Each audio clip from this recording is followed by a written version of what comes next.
On a brief tour to show you some of our progress and let you take some pictures and experience what we've been doing so far. As you all know, and you kept pace with the things we're doing, we're building 2 attractions.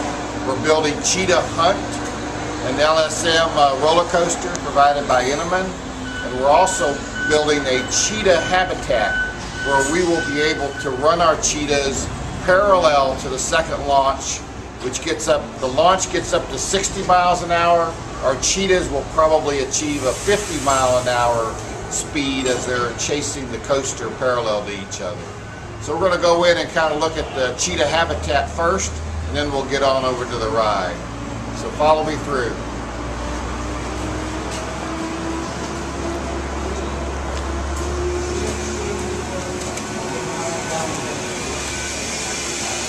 I don't think we're going to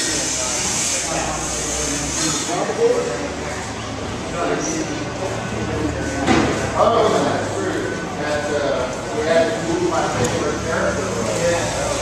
That was awkward because Tricky always thought it was his favorite. Really, Elmo.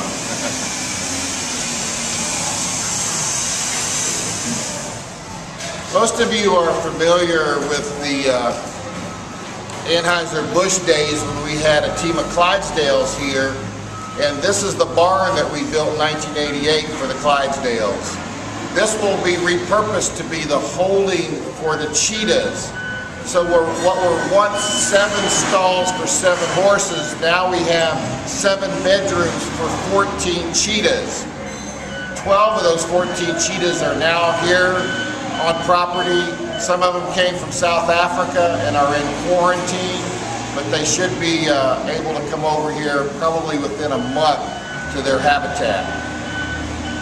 Each of these bedrooms has doors that are guillotine doors, so we can transfer an animal between bedrooms. So if we have to go in to clean a bedroom, we can do that. And on the north side, there is a hole where a guillotine door will be, and outside the building will be a cage chase. So every morning, the cheetahs will go through that, go down along the side of the building into the display, and that's how they'll go to work every day. So we'll have the cheetahs on display when we open, and let's go look at some of the architectural styles we've been using.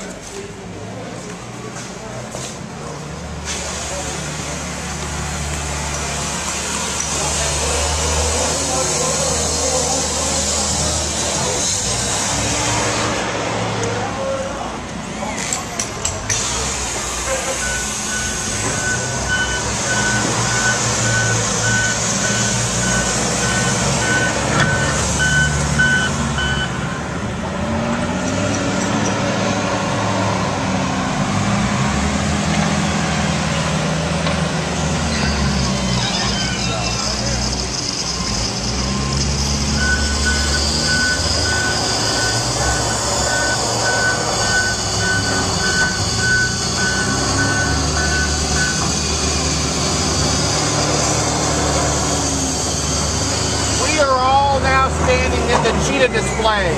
So you guys gotta look fast, because cheetahs are fast, right?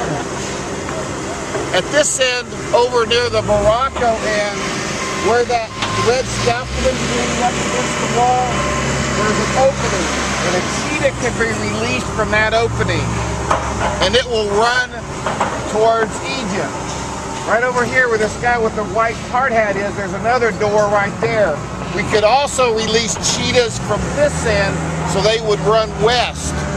So this would be about a 250-foot run, and they'll get up to about 50 miles an hour.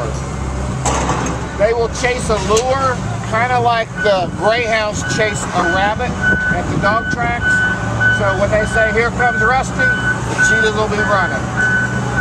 Behind me, you can see the beginnings of a block wall that will be the moat wall. So the cheetahs are contained here on the west and east end by architecture, and all of these architecture pieces have windows of glass, so you can see 2 openings here, and there are 2 openings over here of glass, and there are 2 large openings of glass down here. Our guests will enter from Egypt through 2 big arches at this end. And when they enter those arches, they're coming to the crossroads. This new realm will be called the crossroads. And it is the crossroads of three cultures coming together. We have Morocco coming in from the west, we have Egypt coming in from the east, and we have the edge of Africa coming down from the north.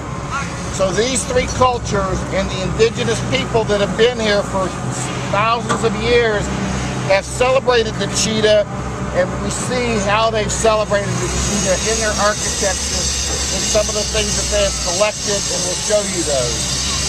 So we're excited about the cheetah part of it because the coaster, as you know, was designed to be close to the ground and to mimic the speed and grace of a cheetah. So we're very excited that we can blend these two together. We're going to turn around and look at some of the architectural styles over here that we've blended. We have mock-ups for you.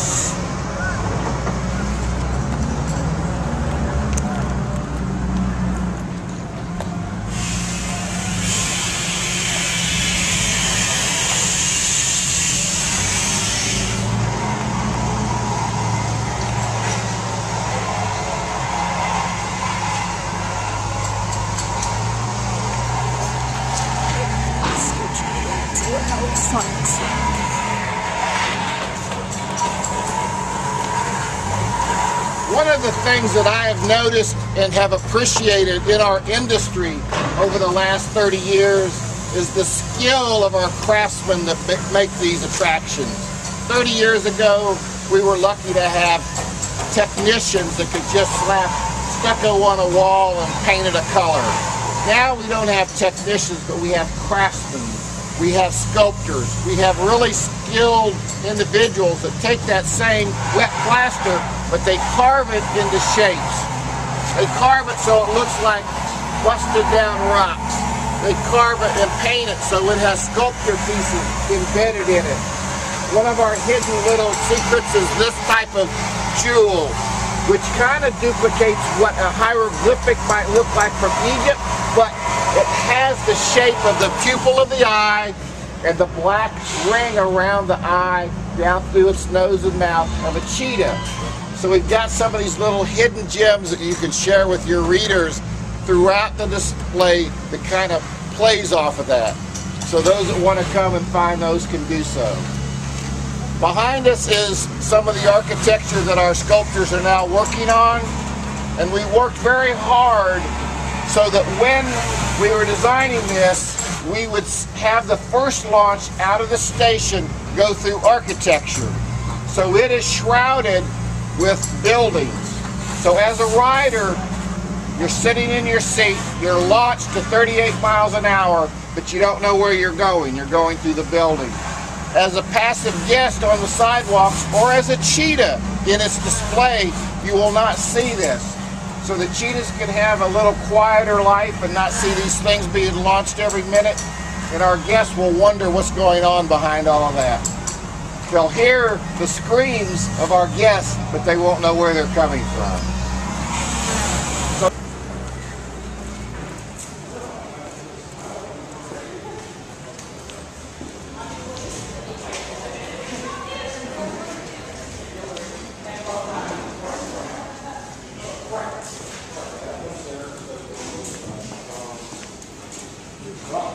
Yes, it was. And